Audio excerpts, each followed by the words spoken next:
문재인 대통령이 뭐 대통령이 되신다면 뭐 사람이 먼저다 네. 이렇게 했으면 대북 정책에서도 사람이 먼저 국민이 그렇죠. 먼저잖아요. 네, 법적으로 한 사람이 먼저. 먼저예요. 한 그러면 사람이. 한 사람이 먼저 문재인 대통령의 대북 정책 접근법은 이렇게 가면 안 된다. 네, 이거고. 분명히 있어요. 네. 근데 저 여기서 약간 아주 소소한 그 질문 드리고 싶은 게 하나 있는데 그 삶은 소대가리라고 하는 거는 네. 북한에서 어떤 욕입니까? 그게 예. 뭐 그 가장 제일 예. 나쁜 욕이죠. 아, 진짜요? 아, 그래요? 삶은 소대가리가 왜 나쁜 욕이에요? 삶은 소대가 웃을 일이 없거든요. 그 정도로 이제 좀 이게 네. 솔직히 말하면 예. 대화 파트너이 우리 남한의 대통령을 향해서 할 그런 말은 아니거든요. 아니죠. 근데 이건 뭐 예. 북한이 하도 저런 말 쓰니까 그냥 넘어가 주긴 하는데 원래 외교적으로 엄청 문제 삼아야 하는 이건 정말 일이죠. 이건 네. 차마 입에는 올리지 말아야 할 이런 막말을 김정은, 김여정이 뭐 그러니까요. 우리가 너무 쏟아낸 거죠. 그러니까요. 네. 예. 얼마 전에 조선일보 인터뷰에서 나왔는데 북한군 대자 출신인 분이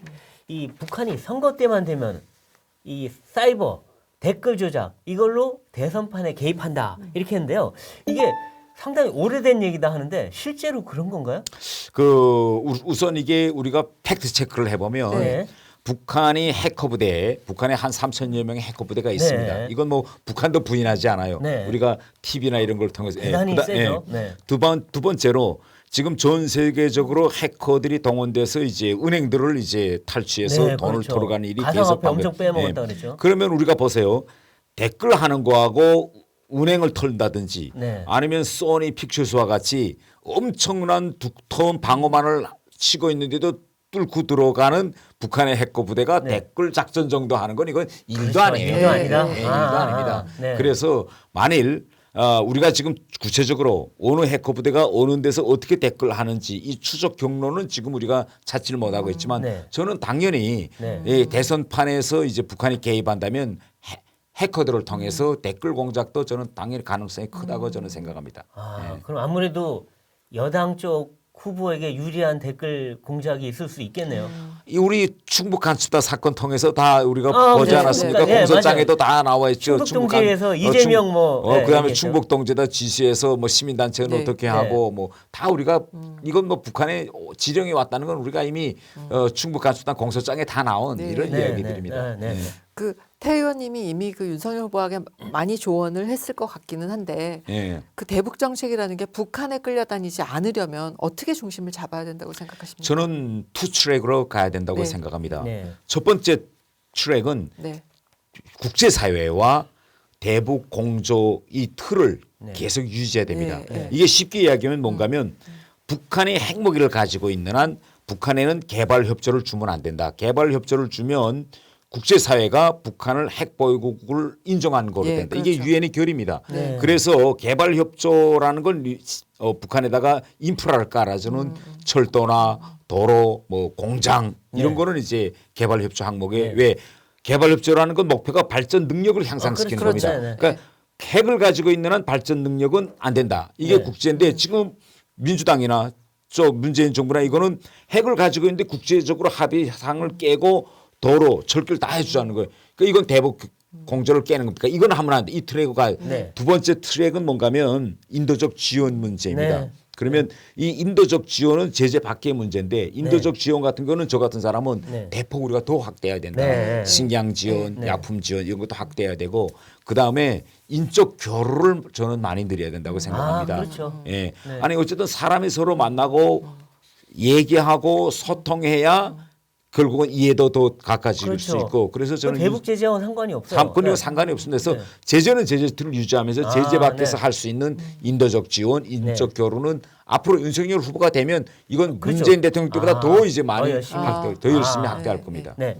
그리고 지금 이 정부 들어와서 북한 인권 문제에 대해서 너무나 외면하고 있다. 인권 결연에 한 번도 참여를 안 하고 있고, 그다음 북한 탈북민 지원 관리 이것도 너무 부실해졌다. 그래서 탈북민들이 지금 벌써 헤엄쳐서 넘어가고 휴전선 넘어가고 자유왕래하고 있어요. 뭐 이상한 상황이에요. 그리고 탈북민들이 살기가 너무 팍팍해졌다 이런 얘기도 하는데 현 정부의 북한 인권 탈북민 정책 어떻게 보십니까? 현 정부의 이제 북한 인권에 대한 철학적 이제 철학이 저는 잘못됐다고 생각합니다. 네.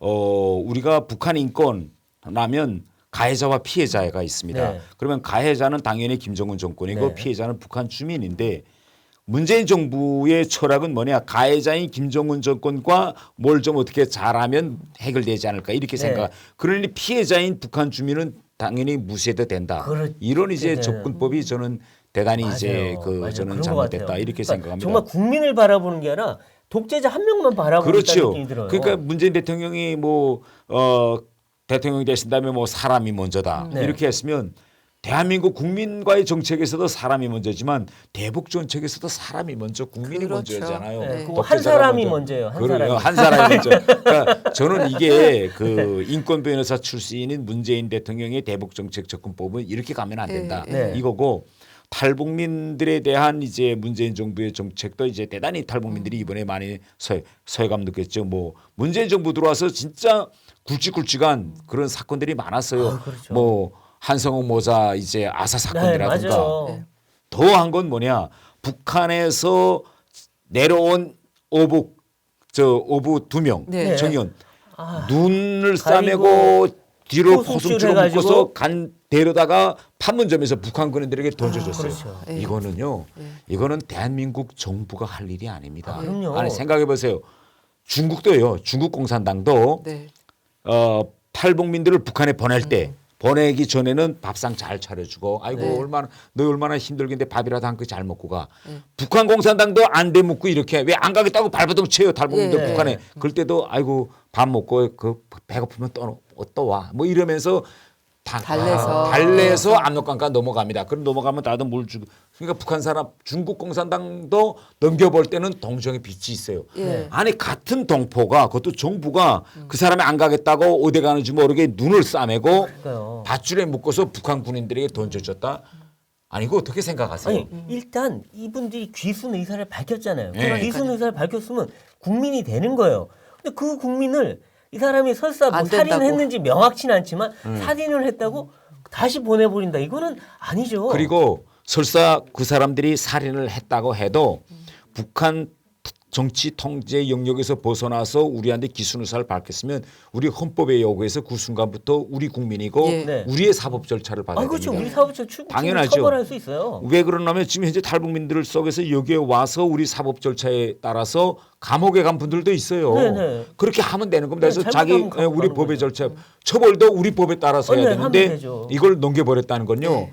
대한 한반도에서 우리의 영토 조항을 거부한 거고 네. 우리의 결국은 사법 이 영역도 거부한 거고 북한의 네. 사법 통치 영역을 인정한 인정해버린 겁니다. 거예요. 이거 대단히 반헌법적 행위입니다. 그리고 이거 그분들 아마 생명도 앗아갔을 거예요 이미. 당연하죠. 예. 그러니까 우리 여기 있었으면은 그래도 생명을 앗아가지는 않잖아요. 근데 거기는 아마 가자마자 총살당하지 않았을까 싶어요. 예, 이게 지금 뭐 진보 쪽에서 하는 논리가 중에 하나가 뭔가면 살인자, 범죄자에게도 네. 인권이 있다. 그래가지고 네. 우린 지금 사형제는 있지만 사형을 안 한 데는 대단히 오래 세월이 네. 흘렀습니다. 이것이 선진국으로 가는 네. 도상에서 우리가 반드시 통과해야 될 길인데 말로는 선진국으로 간다. 말로는 중견국으로 됐다는 문재인 정부가 네. 이렇게 보내면 고문당하고 죽일 것 뻔한 그런 불가만의 속으로 였다는 거는 네. 이건 정말 이 현 정부의 반인권적인 그런 생각을 보여주는 단적인 네. 예라고 저는 그리고 생각합니다. 문재인 대통령이 과거에